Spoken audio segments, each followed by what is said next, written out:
Daya kejar cita, bakti pada negara.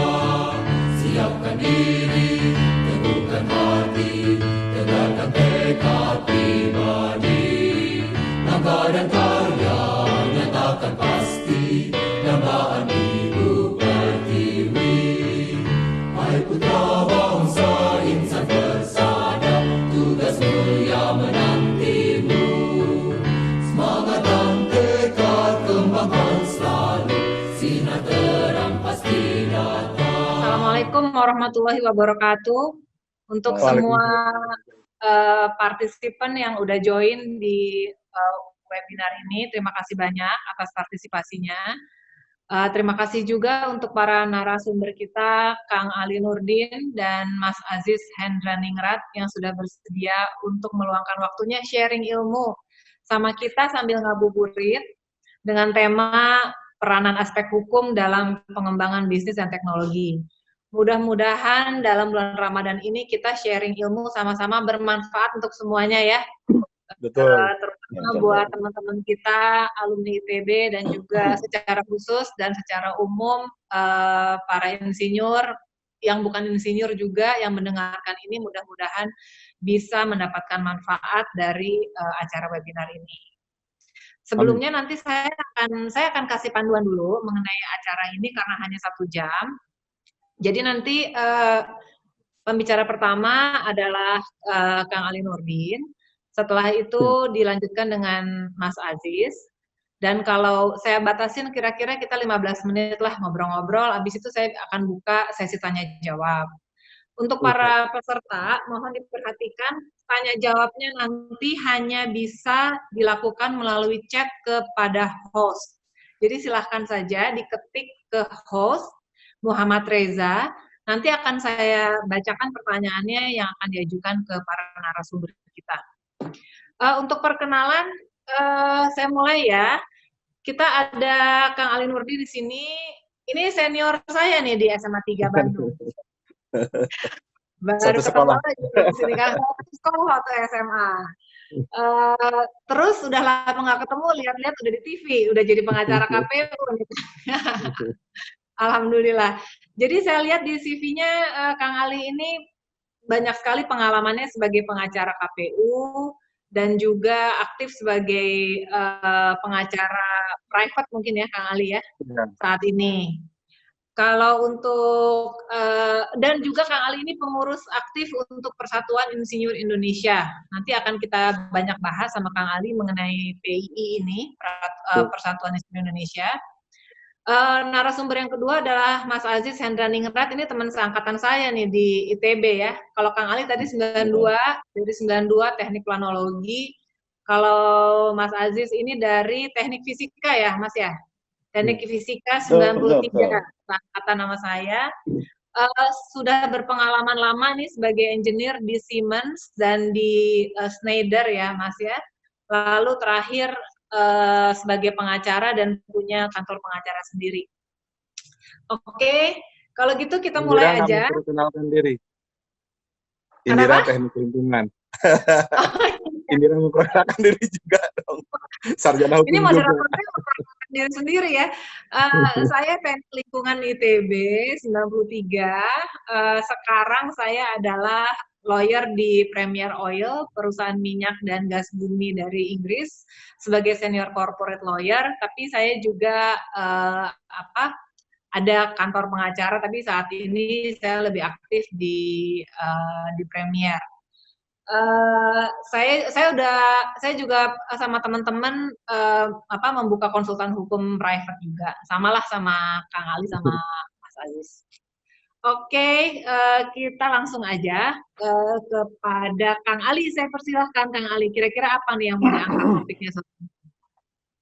Baik, terima kasih Mbak Indira, Mas Aziz. Assalamualaikum warahmatullahi wabarakatuh. Selamat sore teman-teman semua.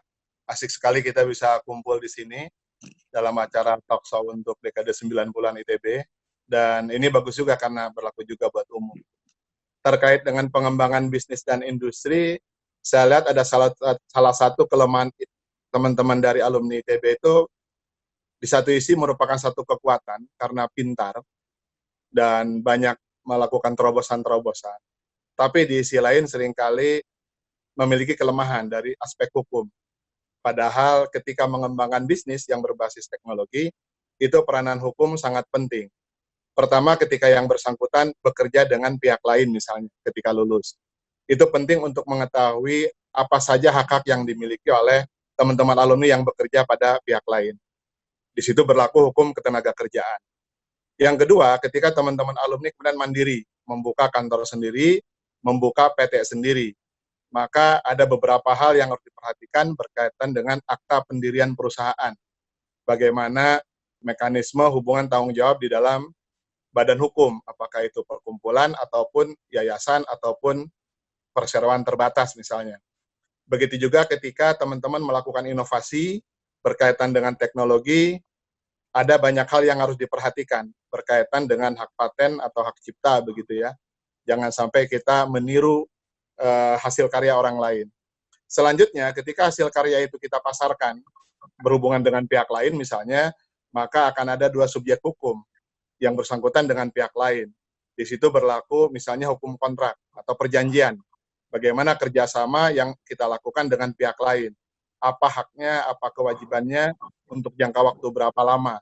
Ini penting karena seringkali di tengah jalan banyak masalah yang muncul. Nah persoalannya, teman-teman banyak yang berpikiran, yang penting kita kerjasama.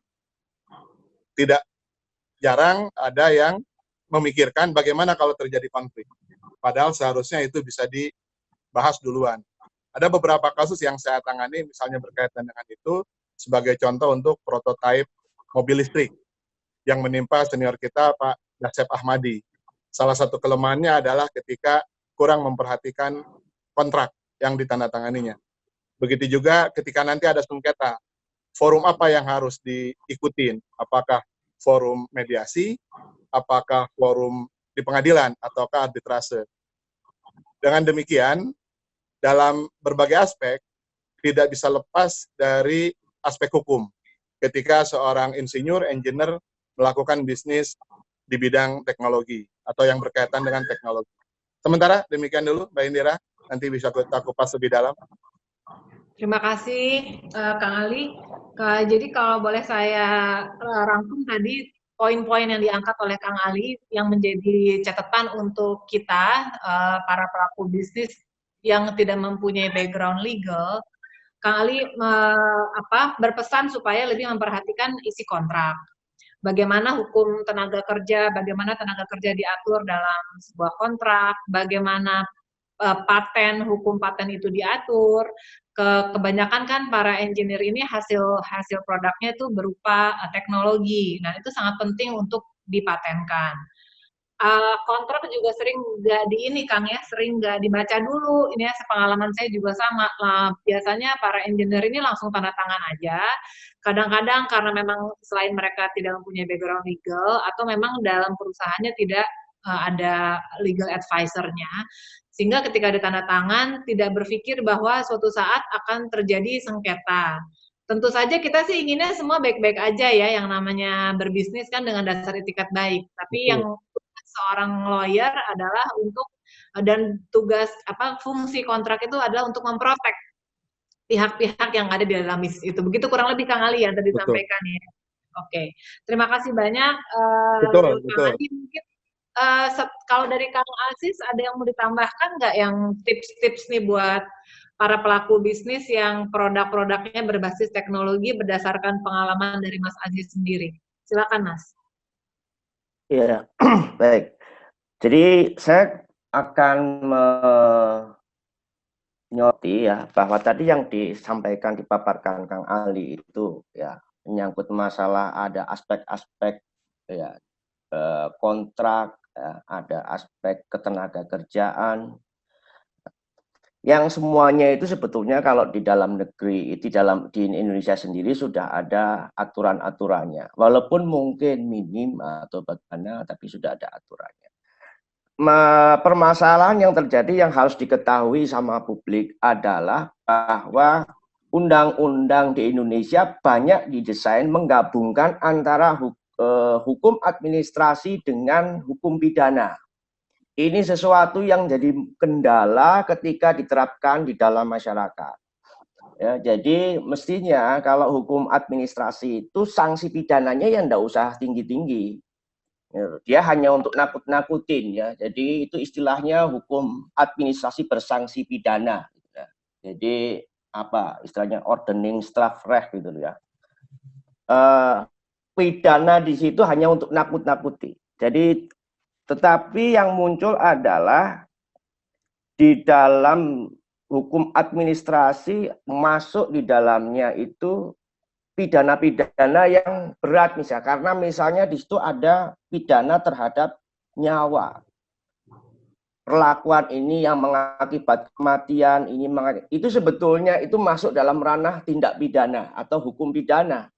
Baju kemasannya undang, sehingga tetapi ini bisa masuk ke undang-undang administrasi, nanti mungkin bisa masuk apa namanya kalau dibahas undang-undang insinyur itu akan ketahuan, kelihatan ya bahwa ada hukuman ancaman 10 tahun di dalam undang-undang keinsinyuran. Nah, sementara di undang-undang profesi yang lain misalnya undang-undang arsitek misalnya, kita tidak mengenal ada sanksi pidana. Ya. Di dalam undang-undang apalagi yang lain itu jadi ada standar yang berbeda ya. Itu yang menjadi kesulitan, sehingga misalnya contoh yang diangkat tadi masalah Kang Dasep Ahmadi ya, ini kalau dari sudut pandang perdata, Kang Dasep itu tidak bisa mendeliver pada waktunya sejumlah yang diperjanjikan. Kemudian dia masuk perjanjian perdata itu menjadi pidana ya, karena masalah bahwa seluruh anggarannya itu berawal dari APBN, sehingga ketika setahu saya dulu ketika saya masih di korporasi itu, ketika orang mau membuat kontrak, maka dia harus dilakukan dulu asesmen.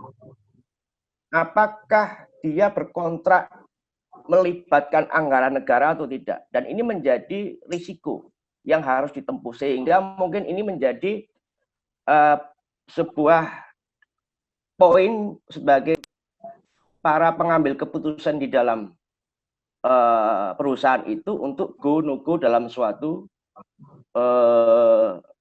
pekerjaan tender, karena ini masalah risiko. Ini yang saya kira titiknya bahwa ada bagian risk management yang melihat apakah risiko ini bisa lari ke arah tidak hanya masuk ke dalam perjanjian itu sendiri, tapi bisa lari ke hal yang lain, misalnya dalam ini dalam aspek pidana, karena di sini banyak perjanjian-perjanjian perdata yang lari ke pidana, seperti halnya kasusnya siapa Bukaran misalnya.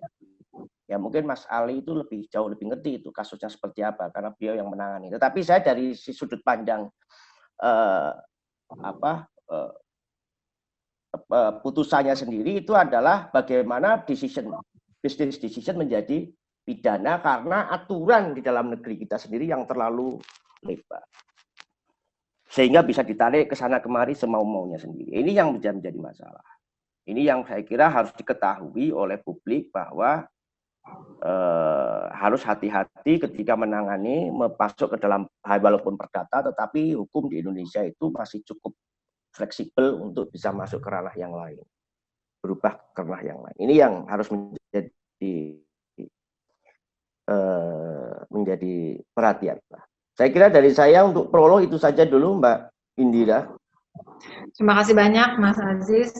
Jadi kalau dari Mas Aziz penekanannya tuh lebih ke ini ya Mas ya, lebih ke sanksi pidana yang menimpa para insinyur-insinyur kita yang mungkin secara sadar atau tidak sadar kontrak-kontrak yang mereka buat itu sebenarnya melibatkan anggaran negara. Betul seperti itu ya Mas Aziz? Betul. Ini saya mau tambahkan sedikit. Silakan Kang Ali, silakan. Ini penting diketahui ya, bahwa sejak kita lulus dari kampus, bagi alumni ITB khususnya yang bekerja di bidang teknik, perlu mempelajari Undang-Undang Keinsinyuran nomor 11 tahun 2014. Di sana ada 7 cakupan disiplin teknik dan 7 bidang keinsinyuran. Dari 7 cakupan disiplin teknik tadi dipecah menjadi ada 31 cakupan disiplin teknik. Jadi hampir seluruh jurusan teknik yang ada di ITB itu masuk dalam undang-undang keinsinyuran, kecuali FSRD. Nah, yang lainnya kena, kecuali MIPA juga. Nah, berkaitan dengan itu, penting untuk teman-teman ketahui bahwa sekarang, seorang sarjana teknik sebelum melakukan praktek keinsinyuran, itu harus masuk ke program profesi insinyur. Setelah itu, yang bersangkutan harus mengikuti uji kompetensi yang dilakukan oleh lembaga sertifikasi profesi, baru kemudian mendapatkan sertifikat kompetensi insinyur, agar bisa didaftarkan sebagai insinyur Indonesia dengan memiliki STRI, Surat Tanda Registrasi Indonesia. Ini mirip dengan SIM. Jadi bagi orang yang tidak punya SIM, itu kalau berkendaraan di jalan kan bakal kena sanksi. Nah, masalahnya, bagi mereka yang tidak memiliki STRI, itu dikenakan sanksi administrasi berupa penghentian kegiatan sementara, yang tentunya ini akan merugikan insinyur Indonesia dan juga pengguna keinsinyuran. Yang kedua, bagi mereka sarjana teknik, saya dulu biasa kerja praktek sebelum lulus dan mengikuti berbagai proyek bersama dosen atau teman-teman senior begitu. Nah, sekarang perlu hati-hati ketika melakukan praktek keinsinyuran karena ada ancaman sanksi pidana bagi mereka yang bukan insinyur tapi melakukan praktek keinsinyuran dengan sanksi pidana 1 tahun atau denda sekitar 100 juta rupiah. Nah, bagi insinyur yang teregistrasi tapi mengakibatkan kecelakaan, itu sebagaimana disampaikan oleh Ajis, itu sanksinya 10 tahun. Oleh karena itu, ketika kita bersentuhan dengan aspek hukum, pemahaman terhadap itu sangat penting. Nah, kenapa sanksi ini ada? Sebagaimana dijelaskan dalam penjelasan undang-undang, itu sebetulnya untuk melindungi pengguna keinsinyuran, usernya atau bohirnya, dalam hal ini pemerintah atau swasta, proyek-proyek lainnya, dan juga pemanfaat keinsinyuran, yaitu masyarakat. Kenapa? Kita banyak mendengar berbagai kasus, misalnya gedung sekolah ambruk, jembatan runtuh. Itu kalau di lapangan, itu banyak sekali proyek-proyek yang dilaksanakan bukan oleh tenaga insinyur. Dan sebetulnya dengan adanya undang-undang keinsinyuran itu memperkuat posisi insinyur Indonesia. Karena insinyur itu melakukan pekerjaan yang memiliki dampak cukup besar. Kalau kejahatan biasa pencurian, itu kan dampaknya pada 1-2 orang. Tapi kalau gagal konstruksi, proyek-proyek misalnya pembangunan jalan, jembatan, gedung bertingkat, kemudian dam begitu ya, apalagi reaktor nuklir, itu memberikan dampak tidak hanya pada 1 orang, tapi mencelakakan masyarakat banyak. Oleh karena itu, maka penting berhati-hati bagi para alumni yang baru lulus, ataupun teman-teman sarjana teknik, yang seangkatan saya itu kan titelnya bukan insinyur. Nah, ketentuan peralihan pasal 52 Undang-Undang Keinsinyuran mengatur bahwa insinyur, sarjana teknik, sarjana teknik terapan yang telah tersertifikasi dinyatakan sebagai insinyur teregistrasi. Artinya bukan dianggap lagi, tapi harus dinyatakan sebagai insinyur teregistrasi. Oleh karena itu, maka segeralah untuk menghindari akibat hukum nantinya, melakukan registrasi kepada Persatuan Insinyur Indonesia. Atau bagi teman-teman yang sudah punya SKA, saya kebetulan salah satu anggota tim dalam proses penyetaraan antara SKA dengan SKI. Jadi SKI itu merujuk pada Undang-Undang Jasa Konstruksi berkaitan dengan surat kompetensi keahlian atau sertifikat keahlian dengan PUPR dan LPJK. Nah, mudah-mudahan dalam waktu segera itu bisa disusun pedoman teknis sehingga bagi yang punya SKA bisa segera diregistrasi. Demikian, Indira. Terima kasih, Kang Ali. Ini yang dibahas sama Kang Ali menarik sekali ya. Ini ada kaitannya juga dengan yang tadi Mas Ajit sampaikan, yaitu kalau ada sanksi pidana sampai 10 tahun bahkan ya untuk para insinyur kita kalau tidak memenuhi persyaratan ini. Tapi untuk lebih jelasnya boleh tolong dijelaskan lagi nih, Kang Ali, ini aplikasi sertifikasi ini udah berlaku belum ya, Kang? Ini begini, Undang-Undang Keinsinyuran itu diundangkan pada tanggal 24 Maret 2014. Di sana disebutkan bahwa undang-undang ini berlaku sejak 24 Maret 2014. Sehingga sebetulnya ini sudah berlaku efektif bagi para penegak hukum ya. Namun di situ ada persoalan berkaitan dengan PP-nya, peraturan pemerintah pelaksanaannya, yang diberi tenggang waktu 3 tahun. Yang harusnya itu selesai di 2017. Akan tetapi ada hambatan, sehingga PP-nya itu baru keluar tahun 2019 dengan peraturan pemerintah nomor 25 tahun 2019. Nah, salah satu kelemahan lainnya adalah Dewan Insinyur Indonesia yang ditetapkan oleh undang-undang sebagai regulator yang mengesahkan sistem registrasi, sistem program profesi insinyur, sistem standar keinsinyuran itu belum terbentuk. Namun demikian, terlepas dari belum lengkapnya organ yang ada dalam undang-undang keinsinyuran, maka bagi aparat penegak hukum itu tidak masalah. Mereka bisa kapan saja melakukan razia, melakukan penertiban, dengan melakukan pengecekan apakah di satu wilayah area kontrak misalnya insinyurnya sudah terregistrasi atau belum. Oleh karena itu, saya bersama dengan pimpinan PII sudah bertemu dengan beberapa menteri, baik Menpan, Menteri Pendayagunaan Aparatur Negara, Kementerian Bappenas, termasuk juga Kementerian PU, Perhubungan, dan lain-lain.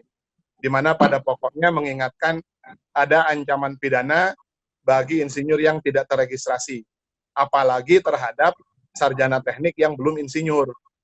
Itu juga punya ancaman.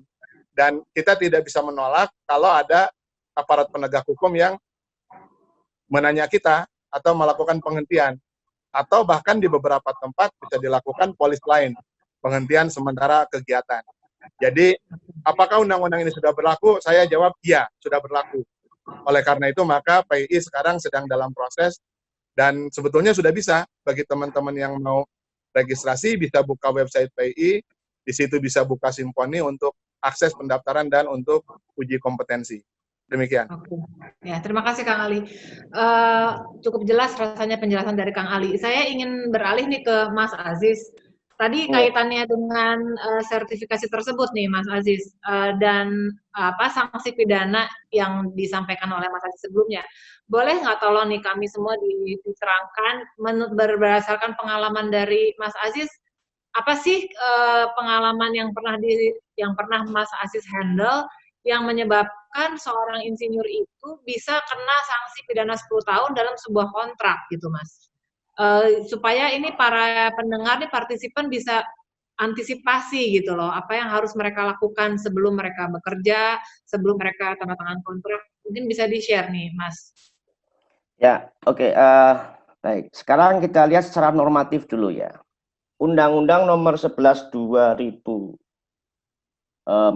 ini 14. ada 2 pasal yang berkaitan dengan pidana. Pasal 50 dan pasal 51. Yang diterangkan oleh Kang Ali tadi adalah pasal 50 ayat 1. Setiap orang bukan insinyur yang menjalankan praktek keinsinyuran dan bertindak sebagai insinyur.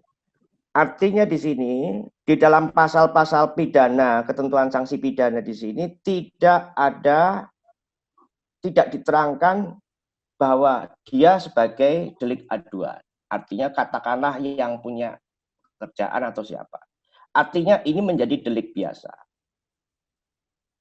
Akibatnya tidak perlu ada orang yang mengadu, ya, tidak perlu ada orang yang melaporkan. Di dalam polisi itu, polisi bisa bertindak karena 2 hal, karena 3 hal ya.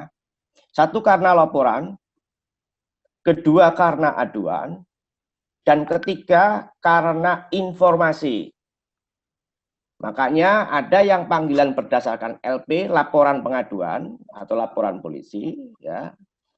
Jadi ini ada yang mengadu dan melapor. Yang kedua karena informasi. Informasi itu bisa karena intelijen, karena hasil rapat-rapat kementerian, ya, kemudian diolah sama bagian Intelkam biasanya, kemudian muncul sebagai laporan informasi. Berdasarkan LI, penyidik akan mengangkat itu sebagai apakah sebagai bahan untuk lidik, untuk penyelidikan. Artinya delik yang ini bukan dan delik yang lain 51 pasal 50 51 tidak ada yang aduan. Artinya ini delik biasa. Siapapun yang melapor akan ditindaklanjuti. Oke. Itu yang pertama. Mas Aziz, ya. Ya. Sorry sebelum lanjut. Ini saya ingin kita misalnya kita punya partisipan di sini punya bisnis nih ya, Mas ya.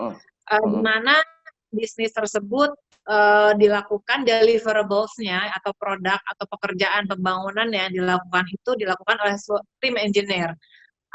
Mohon konfirmasinya, berarti tim engineer itu pertama harus terdaftar tersertifikasi dulu ya sebelum mereka bisa mengerjakan sebuah proyek, sehingga pemilik proyek pun baik pemberi pekerjaan maupun penerima pekerjaan harus make sure dulu bahwa timnya itu punya sertifikat itu. Betul nggak itu yang arah tujuannya supaya tidak terjadinya sanksi itu yang harus diprotek, benar nggak nih? Mungkin dari Betul. Mas Aziz bisa jawab. Iya, jadi gini, ini saya mirip, ini bisa saya analogikan seperti bagian safety ya, K3 itu ya. Ada suatu persyaratan-persyaratan dari dalam, terutama mungkin kalau Mbak Indira itu kan di Premier Oil itu, biasanya migas itu yang ketat itu. Jadi ada syarat-syarat untuk K3 itu memiliki misalnya AK3, ahli K3. Ya. Cuman kita tahu bahwa banyak yang kemudian menyodorkan di dalam tender ada dokumennya AK3-nya. Ya, ahli K3. Hanya kemudian pada saat eksekusi ya orangnya enggak ada. Gitu loh. Nah, ini kemudian akhirnya harus dielaborasi, harus didetailkan ulang, karena saya berpikir, saya dulu orang proyek, saya berpikir kalau misalnya gini, kalau proyek konstruksi barangkali itu ada beberapa one to engineer atau proyek listrik 1-2 engineer, kemudian yang lainnya teknisi, tenaga. Jadi artinya dia mungkin ada 100 line up dengan 100 panel atau 3 line up dengan 500 panel. Itu drawingnya tipikal dan segala macam yang dilakukan di pabrik. Mungkin tidak terlalu banyak engineer terlibat di dalam lapangan. Ya. Kedua, tapi kalau misalnya katakanlah bidangnya automation, anggap saja begitu. Itu padat sekali dengan engineer. Itu adalah project padat engineer. Jadi nature project pun lain-lain ya. Project konstruksi sipil berbeda, project konstruksi engineering, automation berbeda, listrik berbeda, itu pun berbeda. Nah, jadi sekarang industri itu menjadi sulit untuk membedakan mana IT, mana yang bagian operation, karena sekarang menjadi satu kan, dengan semenjak ada IoT. Information technology dan operation teknologi bersatu dikawinkan menjadi IoT. Makanya zaman awal-awal dulu kalau saya meeting dengan orang proyek pasti yang ketemu orang maintenance, nggak pernah jarang ketemu dengan orang IT.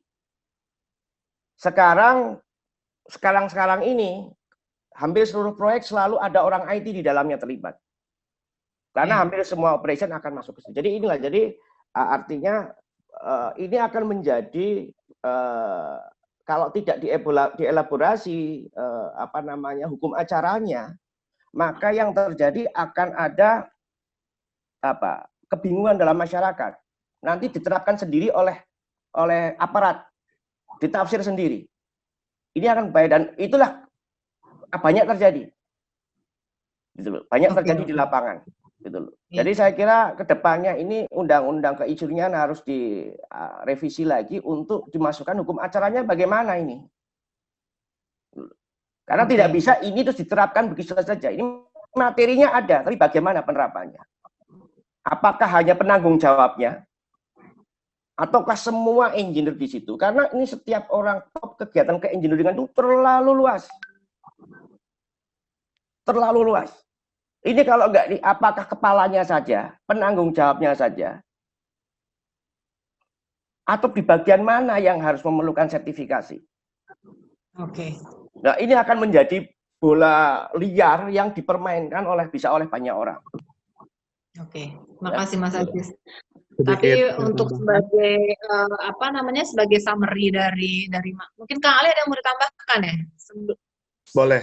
Berkaitan dengan pertanyaan tadi, bagaimana dalam praktek ya? Iya, Pertama, betul. kita tidak bisa memaksakan adanya tafsir dari aparat penegak hukum, yang mereka mungkin punya tafsir sendiri dari perspektif hukum. Sebagai contoh, misalnya di pertambangan, itu tidak sedikit area pertambangan yang di dalamnya itu ditemukan adanya pelanggaran undang-undang misalnya, atau peraturan perundang-undangan lainnya, kemudian dilakukan polis lain sehingga proyeknya dihentikan. Contoh sederhana adalah karyawan pertambangan yang bukan berasal dari karyawan pemilik tambang, tapi karyawan kontraktor. Karena memang berat. Banyak klien saya yang mengeluhkan hal itu, dari Asosiasi Jasa Pertambangan Indonesia, Indonesian Mining Association, dan lain-lain. Nah, dengan adanya undang-undang keinsinyuran, ini juga harus menjadi perhatian penting, dan sekarang sedang kita sosialisasikan, agar di setiap site itu ada engineers yang bertanggung jawab. Nah, persoalannya, ada yang pakai, ada yang enggak. Ada yang cuman tukang-tukang yang udah terbiasa, lantas dianggap sebagai senior, maka ada di lapangan penanggung jawab. Ke depan itu tidak bisa lagi, tapi harus ada engineers-nya. Nah, sekarang tidak sedikit engineers yang sudah bekerja lama, akan tetapi belum mendapatkan SRI atau belum mengurus surat tanda registrasinya. Maka bagi aparat penegak hukum, itu mereka datang ke lokasi, lihat apakah ini penanggung jawabnya siapa. Oh, di situ ada insinyur. Apakah insinyurnya ada registrasinya, ada SIM-nya, ada SR-nya? Tidak ada. Maka dengan mudah aparat penegak hukum kita bisa melakukan proses pidana. Karena ini bukan tindak pidana material, tapi tindak pidana formil. Kalau material itu kan ibaratnya kayak pencurian. Harus ada akibat barang yang hilang atau pembunuhan. Harus ada meninggalnya seseorang begitu. Sedangkan kalau formil itu sederhana saja. Jadi di Undang-Undang Keinsinyuran itu kan ada dua tindak pidana. Satu bagi bukan insinyur, yang kedua bagi insinyur. Bagi bukan insinyur ada di pasal 50 berkaitan dengan adanya bukan insinyur yang berpraktek sebagai insinyur padahal tidak insinyur. Yang kedua bukan insinyur yang melakukan pekerjaannya mengakibatkan kecelakaan. Yang sanksinya tadi 10 tahun. Yang ketiga di pasal 51 bagi insinyur yang tidak memenuhi standar keinsinyuran. Nah, karena itu penting untuk segera mengurus, terlepas dari ya kita tidak bisa menunggu adanya beberapa perbaikan. Nah, kalau hukum acaranya tentu berlaku KUHP, hukum acara pidana. Nah, tindak pidana keinsinyuran itu memang cuma dua. Tapi yang berkaitan dengan keinsinyuran itu tidak hanya dua. Karena dari tindak pidana lain, misalnya dari tindak pidana undang-undang tindak pidana korupsi, itu bisa ditarik kemana-mana tuh, yang berkaitan dengan para engineers begitu. Demikian. Makasih Kang Ali. Kayaknya topik yang untuk masalah sertifikasi insinyur ini kita cukupkan dulu ya. Karena saya membuka sesi tanya jawab setelah ini.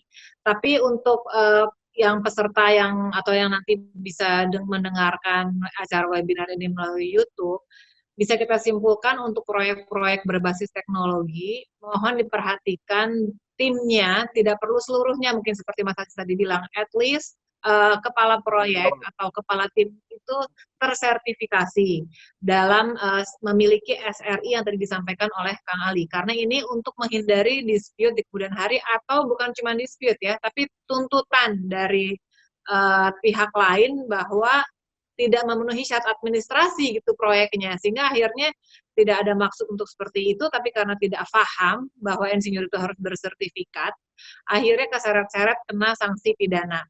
Jadi saran kami adalah tolong bisa buka di website PII, di situ bisa para insinyur bisa mendaftarkan diri, benar ya Kang Ali ya, untuk betul, memiliki sertifikat dan juga ada uji kompetensinya.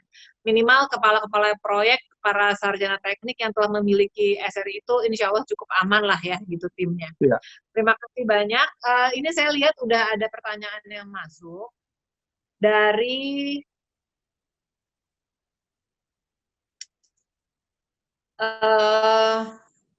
dari uang negara itu termasuk di dalamnya apabila kita berkontrak dengan BUMN. Bagaimana ini mungkin bisa dari Mas Aziz mungkin bisa mengadres pertanyaan ini, Mas Aziz. Apakah uang negara itu termasuk di dalamnya kontrak dengan BUMN? Ya, jadi keuangan negara itu adalah tentu saja satu, kalau address-nya itu langsung APBN, itu pasti. Yang kedua, perusahaan-perusahaan di mana di situ ada penyertaan modal. Dalam hal ini otomatis BUMN itu adalah ada di situ milik negara. Otomatis dengan BUMN akan menjadi apa yang disebut sebagai nanti dapat merugikan keuangan negara. Mungkin kalau saya sedikit perlebar pertanyaan itu, arahnya adalah pasti ke pasal 2 ayat 1 Undang-Undang 31 tahun 99 tentang tindak pidana korupsi. Ya, yang bunyinya kurang lebihnya adalah setiap orang secara melawan hukum melakukan perbuatan yang memperkaya diri sendiri atau orang lain dihukum dengan pidana bla bla bla dan seterusnya yang dapat merugikan keuangan negara. Memang pasal ini pasal bermasalah. Secara hukum ya ini ya, secara hukum dan secara penerapan. Apa masalahnya? Yang pertama adalah secara melawan hukum, di dalam penjelasannya disebutkan secara melawan hukum itu adalah penjelasan melawan hukum material dan formil. Formil itu berarti harus ada undang-undangnya dulu. Kalau merugikan harus ada jelas dia itu mengambil uang. Nah, tapi secara material enggak, cukup tercela saja. Nah, tercela itu apa ukurannya? Kemudian di situ dapat merugikan keuangan negara. Kata dapat itu artinya tidak harus rugi, tapi berpotensi. Nah, artinya tadi yang disampaikan Mas Ali adalah ini adalah delik formil. Artinya perbuatannya sudah terjadi tanpa ada akibatnya, sudah cukup.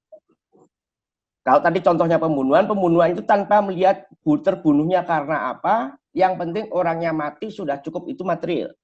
Kalau formil itu yang dilakukan. Nah, problemnya adalah pasal ini sudah dikoreksi di MK. Sehingga secara melawan hukum material sudah dicoret. Akan tetapi lagi-lagi Mahkamah Agung melalui putusan-putusannya menggunakan bahwa sifat melawan hukum material ini sebagai landasan memutus. Akhirnya digunakan oleh penegak hukum dalam hal ini KPK dan kejaksaan untuk menuntut, ya, melakukan tuntutan. Ada beberapa case misalnya yang di Kabupaten Bogor ya, di Kota Mati Bogor itu Pak Bima Sugiarto itu, dia melakukan penunjukan, kemudian langsung itu dengan plafon yang tinggi, tapi kemudian tidak dianggap pidana korupsi walaupun melanggar aturan karena tidak terbukti ada aliran dana. Ini dia menggunakan aliran formil, melawan hukum formil.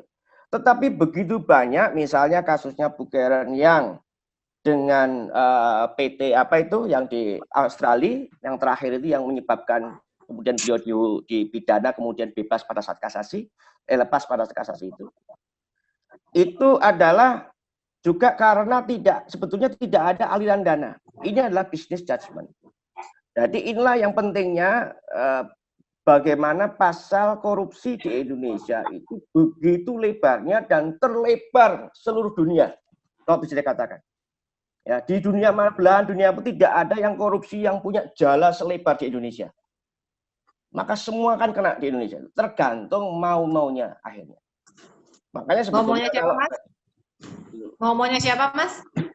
Ya, gini loh artinya penggunanya itu tergantung karena tafsirannya itu begitu ekstensif.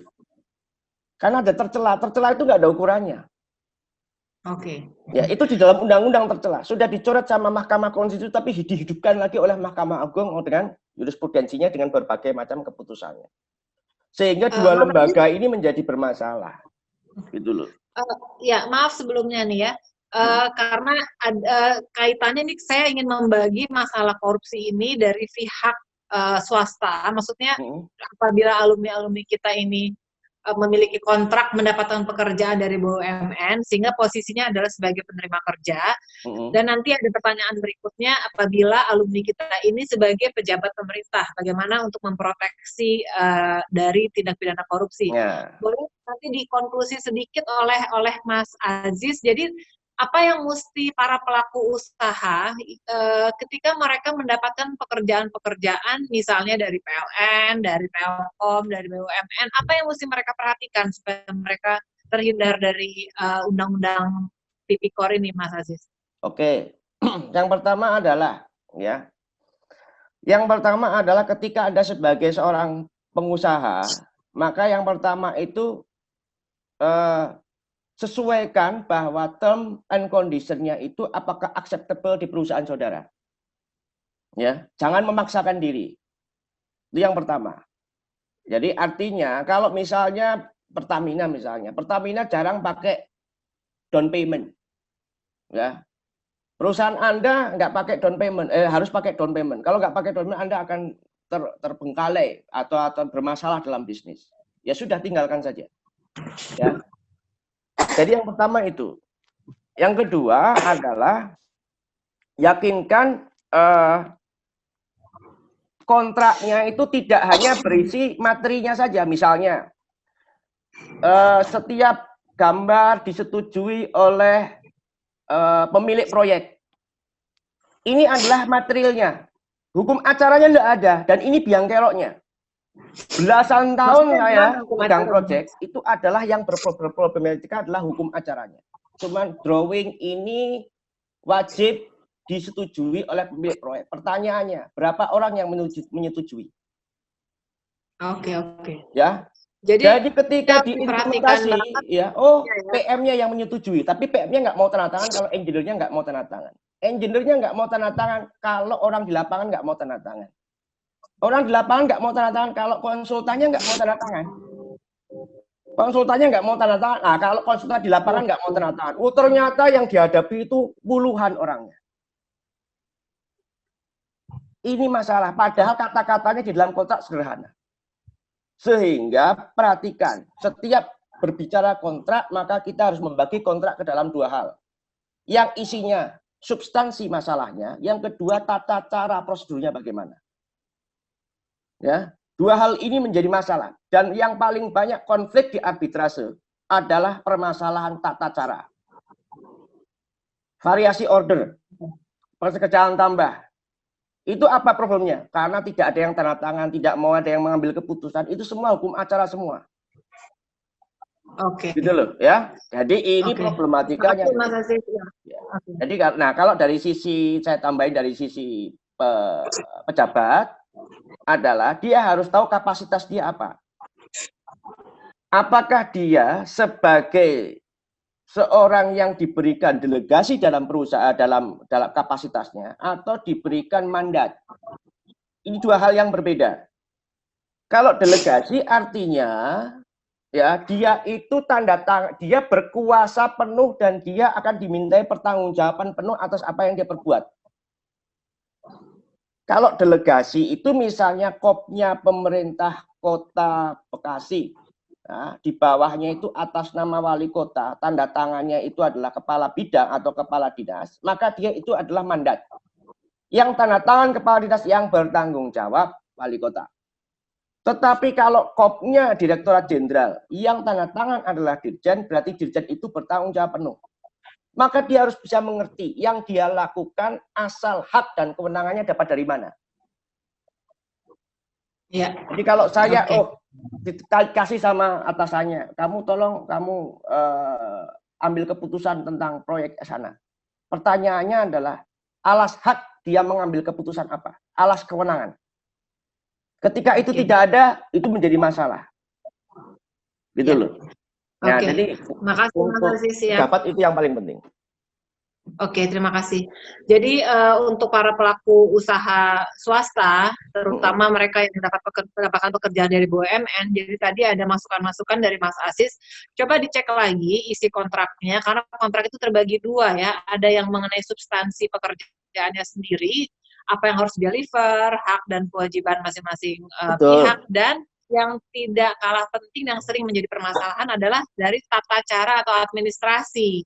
Ya, Itu yang suka disorot di dalam arbitrase. Kadang-kadang orang yang, misalnya gini, orang yang tanda tangannya tidak punya kewenangan, kurang lebih seperti itu kali Mas Aziz ya. betul Tapi ya. Lempar-lemparan ya, tidak dijelaskan. Nah, itu yang sering terjadi. betul, Mungkin saya betul. bisa Tapi juga, menambahkan. ya silakan Kang Ali, silakan. Pertama, ini tadi rujukannya dengan kasus korupsi. Ketika kita pihak swasta melakukan kontrak dengan BUMN. Beberapa contoh kasus mungkin bisa menjadi pelajaran. Kasus bioremediasi misalnya. Itu ada kontrak antara satu perusahaan swasta, kontrak dengan Chevron. Itu bisnis to bisnis. Tapi ternyata itu bisa menjadi isu korupsi. Jadi perlu hati-hati ketika kontrak dengan swasta pun ada peluang korupsinya. Karena berkaitan dengan keuangan negara. Dan tidak semata-mata keuangan negara, karena ada juga yang berkaitan dengan perekonomian negara. Nah, berkaitan dengan kasus BUMN, jadi ketika teman-teman melakukan praktek bisnis dengan BUMN, itu paling tidak ada dua hal yang biasanya terjadi. Pertama, berkaitan dengan kasus pidana atau korupsi di dalamnya, atau berkaitan dengan kasus perdata. Berkaitan dengan pidana, itu pelaku utamanya atau dadernya itu bukan swastanya, tapi pihak dari pemerintahnya. Karena yang memiliki kewenangan untuk menyalahgunakan kekuasaan atau melakukan perbuatan hukum adalah pemerintah dalam hal ini atau pejabat BUMN. Dalam hal ini biasanya panitia lelang atau pejabat pembuat komitmen PPK atau di atasnya. Dalam kasus Nur Pamuji Ismail misalnya, itu bagi saya sangat ironis karena beliau adalah pemegang Bung Hatta Award. Akan tetapi, dia sekarang duduk menjadi terdakwa di Pengadilan Tindak Pidana Korupsi. Saya kebetulan diminta untuk konsul dan saya merasa perlu membela yang bersangkutan. Karena yang bersangkutan ketika dalam perkara yang dituduhkan, nanti saya bahas, itu tidak ada dengan maksud untuk memperkaya diri sendiri atau orang lain. Tapi betul-betul dalam rangka untuk menguntungkan negara. Sehingga biaya produksi untuk membeli solar itu bisa lebih murah sebetulnya. Begitu juga dalam kasus yang lain. Kasus misalnya Hotasi Nababan. Dia seorang pejabat BUMN di Merpati. Karena kesalahan dalam melakukan bisnis, dia dianggap sebagai koruptor. Dalam hal itu saya memberikan solusi. Salah satu kelemahan yang ada di BUMN adalah tidak adanya satu majelis kode etik bagi pejabat BUMN. Kita mengetahui di kedokteran ada MKDKI, Majelis Etik Kedokteran Indonesia. Yang sebetulnya majelis etik ini bisa menjadi filter bahwa dalam hal-hal yang sifatnya merupakan business judgment, ya kalaupun ada sanksinya adalah sanksi etika, misalnya pemberhentian dari jabatannya atau dia mengembalikan keuangan negara. Tidak perlu sampai pada korupsi. Begitu juga dalam perkara lainnya. Sebetulnya bagi ranah ekonomi, BUMN itu sudah jelas bagian dari harta negara yang dipisahkan, sehingga berlaku hukum korporasi. Akan tapi karena ada embel-embel kerugian negara, maka ini menjadi melebar. Untuk itu, bagi teman-teman karyawan swasta, ketika melakukan proyek dengan BUMN itu perlu hati-hati. Walaupun ada jaminan dari menteri. Bagaimana tidak, Pak Dasep Ahmadi, senior kita, dekat banget pada waktu itu dengan menterinya, Pak Dahlan Iskan. Ketika ada satu proyek mobil listrik yang didorong oleh nasional, dia harus terkena masalah. Simpel sebetulnya. Tidak terlalu berbelit-belit. Tolong ketika kontrak, lihat apa yang ada di dalam dokumen kontrak. Apa hak dan kewajibannya. Kalau bisa, sebelum kontrak itu ditandatangani, konsultasikan dengan para lawyer atau advokat. Saya siap bantu untuk itu. Makasih. Makasih Kang Ali. Ya, jadi mudah-mudahan bisa menjawab pertanyaan dari TJ 1992 ya mengenai hubungan dengan BUMN. Ini ada berikutnya juga ada pertanyaan dari Kang Denny Setiawan yang menanyakan, tapi mungkin sudah banyak terjawab ya Kang Denny ya. Pertanyaannya adalah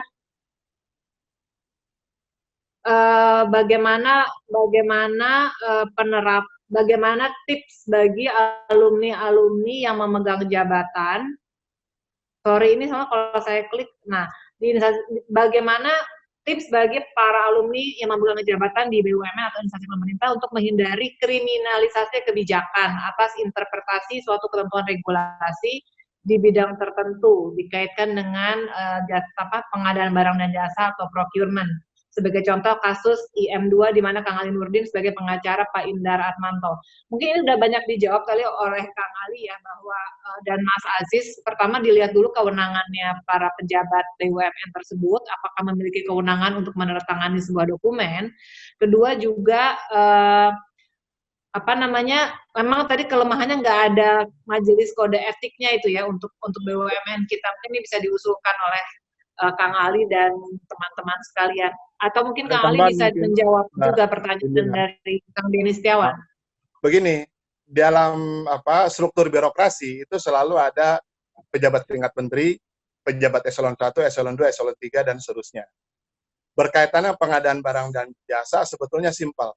Di situ ada panitia lelang, ada pejabat pembuat komitmen, dan ada atasan. Dalam kasus Pak Nur Mahmudi Ismail, itu yang kena bukan pejabat pembuat komitmennya. Nah, karena PPK-nya merasakan bahwa, ini pada waktu lelang ada intervensi dianggapnya. Di mana pada waktu itu Pak Nur berpendapat, ini mekanismenya perlu dilakukan dengan cara cepat, karena waktunya yang terbatas. Sehingga ada beberapa yang dikonsultasikan dengan rapat pimpinan, tapi itu kemudian ada yang lupa untuk merubah aturan tendernya, begitu. Padahal secara prinsip itu disetujui oleh pimpinan. Nah, sehingga penting sebetulnya bagi para pejabat itu nanti untuk mendapatkan approval atau paling tidak paraf dari anak buah yang ada di bawahnya. Kalau ada masalah itu dibicarakan dulu. Makanya di beberapa birokrasi, saya mengingatkan sebelum dirjen itu tanda tangan, sebelum menteri tanda tangan, itu harap ada paraf dari anak buah di bawahnya. Supaya nanti tidak dipersalahkan. Jangan sampai nanti ada kasus ketika niat baik itu untuk tanda tangan agar proyek cepat selesai, tapi ternyata anak buah di bawah mengangkat persoalannya ke atas. Hal ini pernah saya alami ketika saya membela kasus Pak Mulyana Wirakusuma, anggota KPU dulu. Saya hadir dalam sidang, membela secara langsung, berkaitan dengan pengadaan barang dan jasanya, bukan dalam hal kasus suapnya begitu. Dan itu salah satu masalahnya karena beliau sebagai ketua panitia lelang waktu itu, karena ada anak buah yang mempersoalkan bahwa ini keputusan diambil sendiri. Padahal waktu itu yang hadir terbatas, yang bersangkutan tidak hadir. Begitu pula di swasta. Bagi teman-teman sebagai pemilik perusahaan yang swasta, saya mengingatkan beberapa kasus karena saya dikonsul oleh beberapa BUMN. Kasus Wika misalnya, atau kasus PT Sarina. Saya mengingatkan ke beberapa teman-teman BUMN, tolong dalam kontrak jangan ditandatangani oleh dirutnya langsung. Ini penting.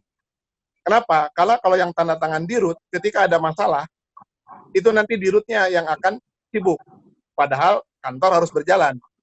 Oleh karenanya, misalnya di Wika sekarang, itu tanda tangan kontrak itu tidak dilakukan oleh level dirut. Akan tetapi level di bawahnya. Level direktur, misalnya direktur yang berkaitan dengan pengadaan barang dan jasa. Sehingga kalaupun ada masalah, persoalan itu tidak langsung menyentuh dirutnya, tapi yang tanda tangan di dalam kontrak. Nah, oleh karena itu, mereka-mereka yang tanda tangan kontrak, itu sebaiknya konsultasi. Demikian. Makasih. Kang Ali, tadi mengenai tips supaya jangan kontrak itu jangan ditandatangani oleh dirutnya langsung, berarti harus ada delegasi ya, atau surat kuasa dari dirut masing-masing kepada tim yang di bawahnya ya, seperti itu ya. Betul. Paling tidak juga begini. Harus dicek oleh counterpartnya juga ya, sebagai penerima pekerjaan dicek lagi administrasinya. Betul. Oke. Itu paling tidak di PO-nya, di prosedur organisasinya misalnya, atau di akta pendirian atau di mekanismenya itu dimungkinkan. Yang kedua, kalau sekiranya tidak dimungkinkan, kemudian dibuatkan surat kuasa yang secara khusus untuk itu. Oke, terima kasih. Selanjutnya ada pertanyaan dari rekan Inyoman Murah Widiatnya, yaitu apakah Omnibus Law terkait dengan kondisi perundangan di Indonesia saat ini terlalu lebar? Maksudnya diharapkan sebenarnya kepastian hukum menjadi lebih baik, tapi sepertinya Omnibus Law ini terlalu lebar. Mungkin dari siapa dulu nih, dari Kang Ali atau dari Mas Aziz yang mau menanggapi, silakan mengenai Omnibus Law ini. Ya, silakan saja. Untuk secara umum aja lah Omnibus Law ya. Yang paling mendasar Omnibus Law nanti adalah ini yang jadi begini, secara konsep perjanjian itu adalah masuk ke ranah sivil, privat, ya. Kecuali perjanjian kerja karyawan. Walaupun sifatnya privat, tetapi dia menjadi publik karena ada item-item di dalamnya yang diatur oleh Undang-Undang Tenaga Kerja dalam ini 13/2003. Nah, hal yang mendasar nanti berubah di dalam Omnibus Law adalah perjanjian kerja itu akan menjadi 100% perjanjian perdata sivil ya. Jadi sudah tidak lagi masuk dalam ranah perjanjian perdata pribadi sivil begitu, menjadi yang publik, yang separuh-separuh lah berdekat sipil tapi publik gitu. Karena apa? Karena tidak bisa seenaknya sendiri bikin perjanjian kerja dengan karyawan. Tetapi diatur kalau dengan berdasarkan undang-undang sekarang. Sementara Omnibus Law tidak. Itu hal yang akan ada perubahan yang signifikan ya dalam hal ini yang harus harus disikapi. Artinya apakah ini plus apa minus tergantung orangnya sih. Yang ini kalau misalnya katalah kalau orangnya memang senangnya yang tidak punya kreativitas, tidak punya yang dengan istilahnya dituntun, kerjanya dituntun, ya pasti tidak senang. Tetapi kalau orang yang punya kreativitas, ya pasti senang. Karena apa? Dengan begitu dia bisa bernegosiasi. Saya maunya kerja cuma 2 jam sehari. Kalau dulu ada perjanjiannya harus 8 jam, harus ini. Sekarang enggak. Bisa, setiap karyawan bisa beda-beda. Sangat customize. Ya, nanti 2 jam kerja di sini, nanti 2 jam lagi kerja di sana. Itu menjadi haknya dia. Gitu loh. Nah, ini tergantung bagaimana.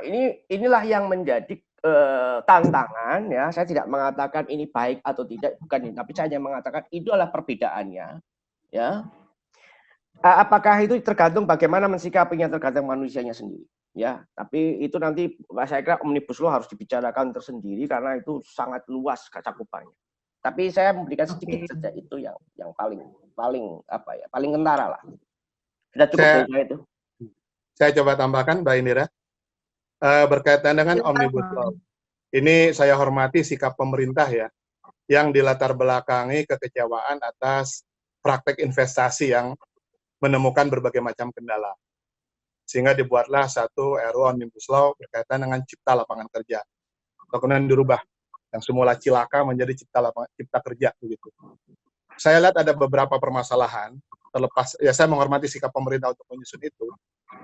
Beberapa permasalahan tersebut teman-teman bisa baca berkaitan dengan draft akademisnya.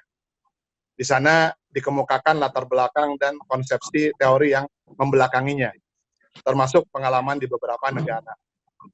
Akan tetapi, setelah saya kaji perbagian-bagian yang berkaitan dengan undang-undang yang diperbaiki, itu pada setiap bagian itu dasar teorinya lemah. Itu satu. Yang kedua, berkaitan dengan aspek partisipasi masyarakat. Setiap rancangan undang-undang itu harus melalui satu partisipasi masyarakat. Dan ini waktunya sangat singkat sehingga partisipasi itu sangat terbatas begitu. Padahal penting untuk melihat bagaimana tanggapan dari kaum cendekiawan dan masyarakat yang terdampak. Yang ketiga, ini kan dilakukan pengaturan. Kalau saya lihat secara sepintas, itu ada kesan ya, saya tidak tahu, tapi yang saya dapatkan ini penarikan kewenangan ke tingkat pusat. Karena saya orang planologi, saya bicara tentang pembangunan daerah. Yang sebetulnya orientasi pasca reformasi itu orientasinya adalah desentralisasi. Makanya ada lahir undang-undang pemerintah daerah, di mana pengelolaan itu banyak diserahkan ke daerah. Namun ternyata pemerintah melihat ada beberapa persoalan. Daerah ini tidak bisa diberikan kepercayaan penuh untuk menampung investasi dengan terjadinya berbagai pungutan atau izin-izin yang lambat. Sehingga dilakukan Omnibus Law. Pertanyaannya, apakah mekanismenya harus seperti ini? Karena ada persoalan lain. Ketika dilakukan perubahan, berbagai perubahan, lantas kalau ada konflik, siapa menangani apa? Ini penting. Karena dengan Omnibus Law ini, semua undang-undang masuk. Padahal pemerintah sendiri kan sudah membagi. Ada Menko Ekonomi, ada Menko Polhukam, begitu ya, ada Menko Kesra, gitu. Nah, ketika dalam satu wilayah terjadi berbagai hal yang beririsan dengan ekonomi, lingkungan, politik, itu menteri mana yang bertanggung jawab? Menteri mana yang akan mengkoordinasikannya? Dan ketika ada masalah di lapangan, mana rujukannya? Makanya kebetulan saya sejak tahun 2002 itu terlibat aktif di Departemen Hukum dan HAM. Karena waktu itu saya mendampingi Bang Buyung terlibat dalam penyusunan berbagai rancangan undang-undang. Rancangan undang-undang KPK, rancangan korupsi, rancangan undang-undang Mahkamah Konstitusi, KUHAP, dan lain-lain. Tidak mudah menyusun undang-undang itu. Tidak mudah mensinergikan antar departemen. Dengan cepatnya Omnibus Law ini, saya melihat ada kebingungan juga di beberapa departemen di kita ya. Oleh karena itu, menurut saya perlu pengawalan agar Omnibus Law ini bisa berlaku dengan efektif dan tidak ditunggangi. Karena investasi itu investasi bagi siapa? Jangan sampai ternyata investasi itu bagi kalangan luar. Sementara bagi orang dalam sendiri, orang Indonesia sendiri, itu tidak banyak terbantu dengan itu. Saya menangkap adanya peluang atau celah yang nanti itu bisa dimanfaatkan dengan masuknya tenaga kerja asing memanfaatkan Omnibus Law. Terima kasih. Terima kasih Kang Ali. Cukup panjang nih pembicaraan kita. Kayaknya waktu kita nggak bisa lama lagi. Tapi saya coba untuk mengadres sisa-sisa pertanyaan, tapi nggak bisa semua ya. Ini ada yang menanyakan dari Mbak Siska, katanya biasanya kan, tapi kontrak itu harus tanda tangannya oleh direktur, Kang Ali ya. Tadi sudah dijawab oleh Kang Ali ya. Betul, secara akta perusahaan kontrak itu harus ditandatangani oleh direktur, tapi tadi sudah diberi jalan keluarnya, diberi surat kuasa kepada tim yang ada di bawahnya. Itu salah satu jalan keluar. Dan juga tadi Mas Asi sudah menambahkan, tolong paraf anak-anak buah itu memparaf dokumen-dokumen yang diproduksi oleh mereka. Ini contoh ya, ada Ibu Indira, ya. Contoh konkret, saya akan melakukan beberapa kontrak dengan pemerintah dalam hal kasus hukum begitu ya, sebagai advokat atau sebagai konsultan hukum. Itu kontraknya saya nggak tanda tangan langsung. Saya memberikan kuasa kepada anak buah saya untuk menandatangani kontrak tersebut. Demikian. Ya, terima kasih Kang Ali. Dari komentar dari Jeff, banyak inisiatif pelanggaran dimulai dari pihak swasta ya. Ini udah pasti ya, banyak lah pasti swasta yang mungkin entah bribing atau apa gitu. Ini pasti masing-masing pihak mereka akan terkena undang-undangnya sendiri. Untuk swasta, kalau mereka bribing, mereka akan kena tindak pidana korupsi berdasarkan peraturan yang berlaku bagi pihak swasta. Ini sudah dilindungi Pak Mas Jeff ya untuk pertanyaan tersebut. Sebagai penutup, mungkin saya akan menyimpulkan bahwa sesuai tema kita, jadi bagaimana sih sebenarnya peran dari bidang hukum untuk usaha-usaha berbisnis atau pengembangan bisnis berbasis teknologi. Tadi para narasumber sudah menjelaskan, tolong sebelum menandatangani sebuah kontrak baik dengan BUMN maupun dengan pihak swasta lainnya, dicek terlebih dahulu aspek administrasi, kelengkapan administrasi dan juga substansial dari kontrak itu sendiri. Tadi sudah dibahas oleh para narasumber, sekarang itu semua insinyur sebelum melakukan pekerjaan harus tersertifikasi. Kalau tidak, nanti akan ada dampak sanksi pidana yang bisa dikenakan kepada para pelaku usaha. Minimal pemilik pekerjaannya sendiri harus memiliki sertifikat insinyur. Coba diklik di website PII. Lalu untuk kasus korupsi-korupsi, tadi kita sudah bahas panjang lebar bahwa semua pejabat-pejabat BUMN, alumni ITB yang sekarang atau insinyur-insinyur yang menjabat sebagai pejabat BUMN, dicek lagi kewenangan masing-masing, apakah berwenang menandatangani atau memutuskan suatu proyek, karena ini banyak sekali pejabat-pejabat kita yang terseret dengan kasus korupsi akibat kurang legal awareness mungkin ya, Kang Ali dan Mas Aziz, dari apa yang mereka tanda tangan. Jadi tadi tips-tipsnya tolong para anak buah, tim procurement semuanya memparaf dan mengacu kepada peraturan yang berlaku bagi setiap kementerian.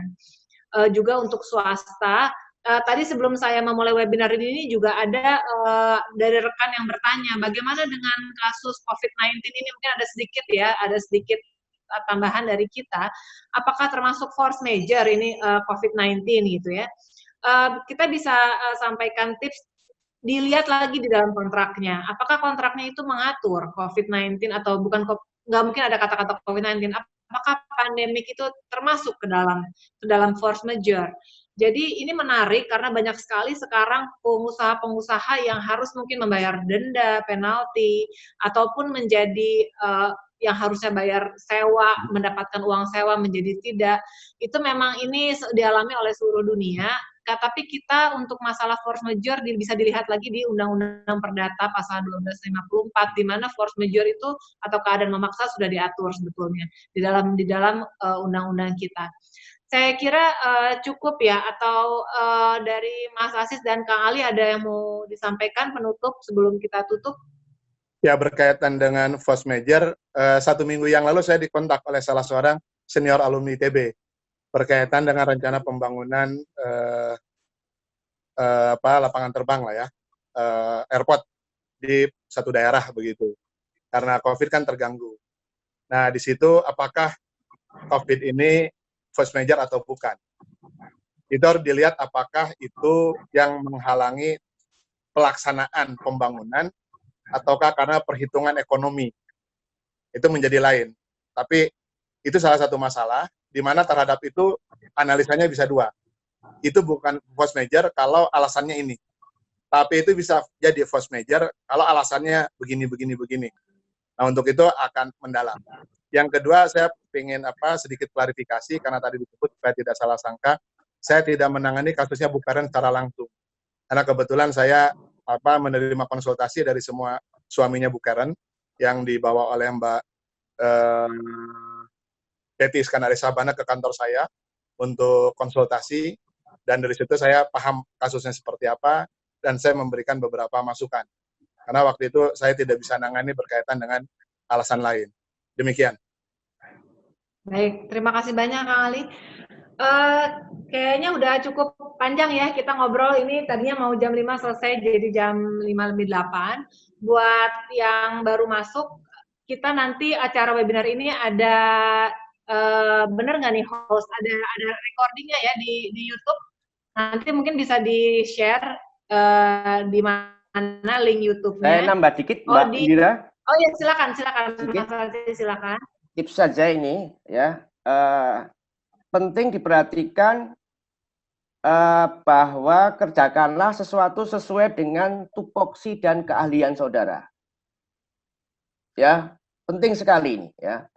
Kalau misalnya dari skala perusahaan, kalau perusahaan Anda bergerak di bidang X, jangan bergerak di bidang Y kalau memang belum secara administratif dan perizinan dilakukan. Kedua, kalau Anda bekerja di bidang keuangan, jangan bekerja di bidang teknik. Kalau bekerja di bidang teknik sipil, jangan bekerja di bidang elektrik, dan seterusnya. Ya. Kalau Anda adalah kepala di bidang keuangan, jangan menandatangani sesuatu yang sifatnya teknis, terkecuali sudah terjadi, sudah benar secara misalnya sebagai ad interim, atau sebagai apa yang memang secara surat menyurat sudah terpenuhi. Karena kita pahami kalau di dalam setiap penyelidikan atau penyidikan, mau di KPK, mau di polisi, mau di kejaksaan, yang pertama ditanya Anda siapa, kerjaannya apa, bagaimana di struktur organisasi. Begitu itu bermasalah, Anda akan dikejar terus dan itu menjadi bahan, ya, patut diduga. Jadi itu yang menjadi kunci utama, jangan kerjakan yang di luar bidang saudara. Itu yang paling utama, ya. Jadi kalau ilmu-ilmu yang lain nanti biarlah itu pengacara, tetapi yang bisa Anda lakukan adalah jangan kerjakan yang di luar bidangnya, baik perusahaannya, orangnya, jabatannya. Itu saja. Makasih Mas Aziz. Ini pengecualian ya buat kita bertiga. Soalnya kita kan memberikan advice hukum, kita sekolah ya, dan ada kartu pradi, kartu advokatnya. Jangan takut balik. Oke, thank you. Rekaman ini nanti bisa dilihat di YouTube yoberbagi.id. Jadi buat yang baru masuk nanti bisa dengerin lagi recordingnya di yoberbagi.id. Oke, terima kasih banyak, senang sekali. Makasih Kang Ali Nurdin atas sharingnya. Sama-sama, terima kasih. Oh ya, saya mau mengucapkan ini selamat Idul Fitri. Mohon maaf lahir dan batin karena udah mau Lebaran. Ya, semoga yang kita sharing bermanfaat buat partisipan yang mendengar. Kalau ada pertanyaan lebih lanjut, bisa menghubungi kami masing-masing untuk konsultasi hukum. Mungkin ada, saya nggak tahu ya, nanti ada di apa namanya, di share handphone atau nomor kantor masing-masing. Silahkan menghubungi kami. Tapi ini ada pesan nih dari host nih, sebelum ditutup acaranya kita diminta foto bersama nih, Kang Ali dan Aziz.